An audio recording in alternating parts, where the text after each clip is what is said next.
Hey YouTube, it's A Real American Brian. Currently doing my read through of all the Real American Hero books, and we got to issue 21, and there's just too much to cover with that issue. So I thought I'd do a separate video of a silent celebration of issue 21 of A Real American Hero. So I'm going to do a comparison of Larry Hama's original pencil breakdowns to the art that appeared in that. And then we're also going to talk about the 40th anniversary special and the artwork compared to the original artwork there as well. So if you'll join me, let's go take a look and get started. Yo, Joe, talking comics. Here's your host. It's A Real American Brian. Everything I'm going to be showing can be found in the 40th anniversary hardcover edition IDW recently released. But I'm going to be taking pictures from the breakdowns that Larry provided to put them side by side with the final result so we can see the differences. So let's start with that. The original breakdowns from Larry that he then sent to Steve Leialoha to do the finishing work, and then on to George Rossos for the color. And here we see the cover for the original piece. Larry didn't work on the cover. He was busy enough with the insane schedule getting the interior done. Klaus Janson did the artwork on the cover. Larry's expressed over the years he wasn't happy with it. When we get to the 40th anniversary release with the homage issue that they put out, Larry was able to take his interpretation of the cover and release it, and that would be the cover for that homage issue. So here we have the pencils for that, so you can see the comparison there. Then moving on to the first page, we get the silent interlude, and we have the pencils versus the final result here.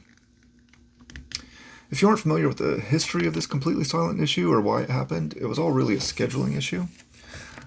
Denny O'Neil gets blamed for the initial problem. It is said that he kept a very untidy desk, and he either couldn't find the intended issue 21 or couldn't remember if he had even assigned it to an artist.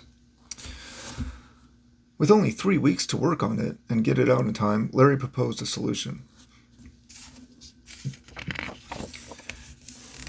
If the issue was completely silent, that would save them a week of normal production time. Things took longer as they were often shipped back and forth, sometimes across the country. Then if he did the breakdowns and the completed art at the same time as writing the issue, they would save another 2 weeks.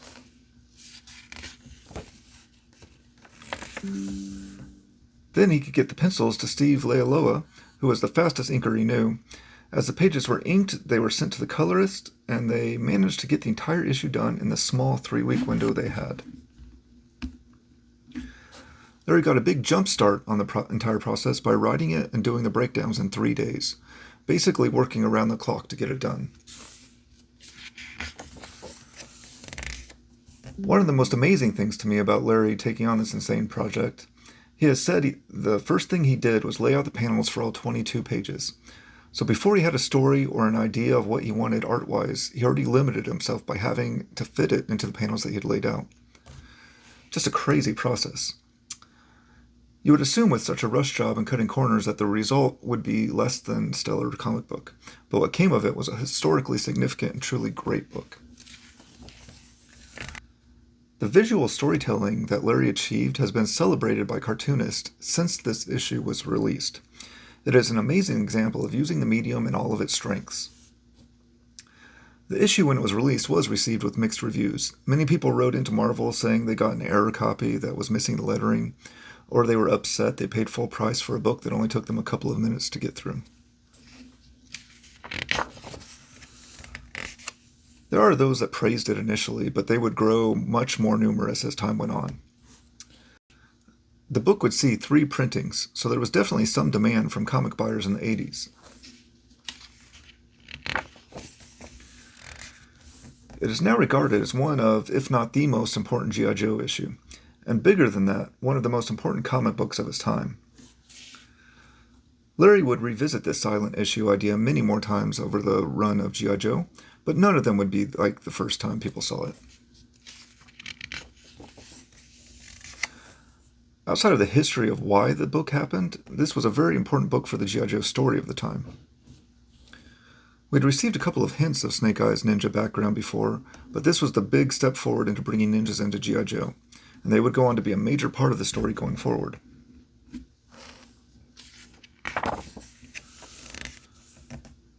part of the ninja introduction in this issue, we get our first glimpse of Red Ninjas, and Storm Shadow makes his first appearance. Storm Shadow and Snake Eyes squaring off in this issue was one thing, but then we get to the end of the story and see the reveal of the matching tattoos.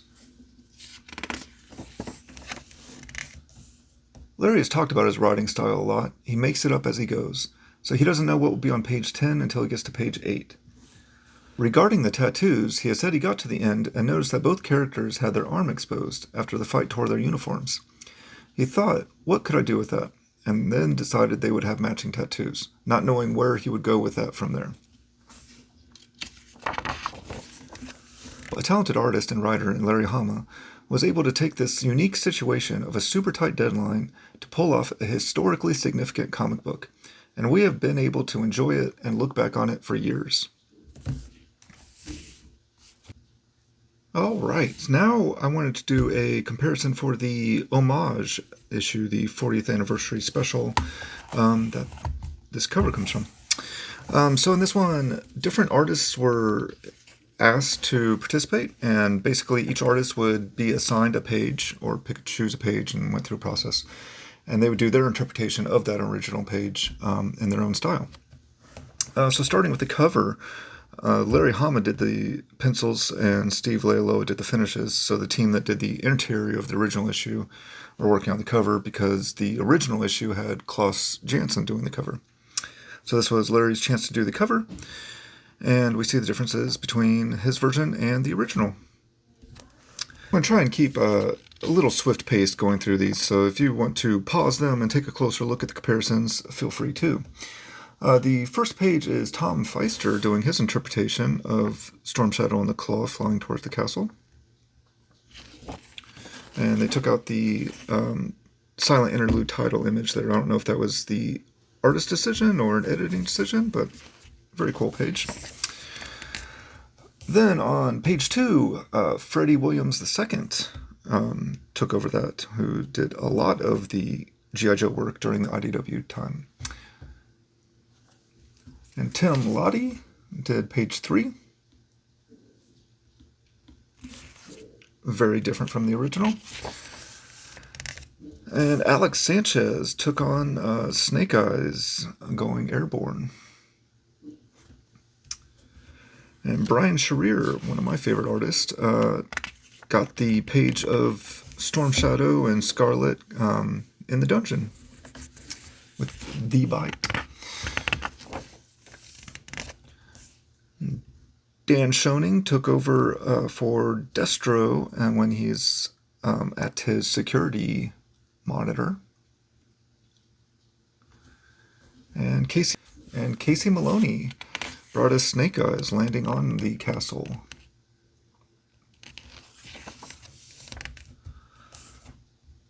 Maria Keene and her version of Scarlet getting herself out of the chains in the dungeon. And Adam Riches got the chess set, and he did a really cool thing here where the chess pieces had the joints from the action figures. So he made them all the action figures on the little bases. It's pretty cool.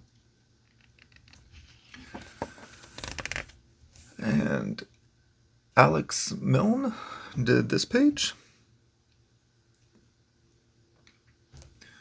And Nitho Diaz, another one of my favorites, got the cool Snake Eyes attacking the guards and keeping everything quiet.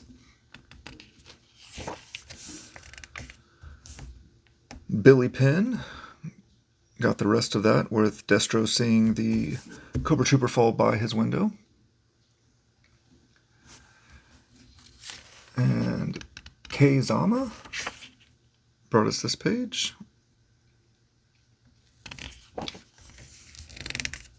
And Daniel Main got to do the reveal of the Red Ninjas.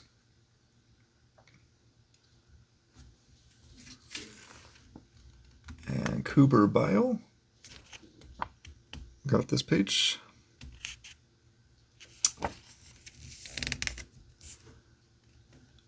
And Antonio Fuso. Then Robert Atkins, another veteran G.I. Joe artist. And we have the Salvador Velasquez page. And then Rob Liefeld's page. He was doing the Snake Eyes Dead game about the time that this issue was released. And Jamie Sullivan and Audrey Sullivan contributed to our page here. And Andrew Lee Griffith.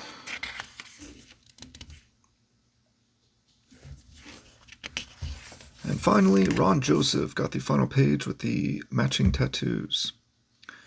So that was a quick flip through of the homage and comparing it to the original pages. And I'm going to collect some of my different issue 21 books and show them off next. What I wanted to do now was show off some of my different issue 21 books that I have. So this is the 40th anniversary special homage edition, and I'm collecting signatures from the different artists that worked on the book as I can. So far I have Robert Atkins, Brian Sharir, and Audrey and Jamie Sullivan. I have signed that. And then this book, I've done several videos on my channel about this one. This is my third printing of issue 21 that I was able to purchase. And I went through different videos showing getting it pressed and cleaned and the differences there, and then sending off to be graded. And it came back as a 9.4. So I'm very happy with that.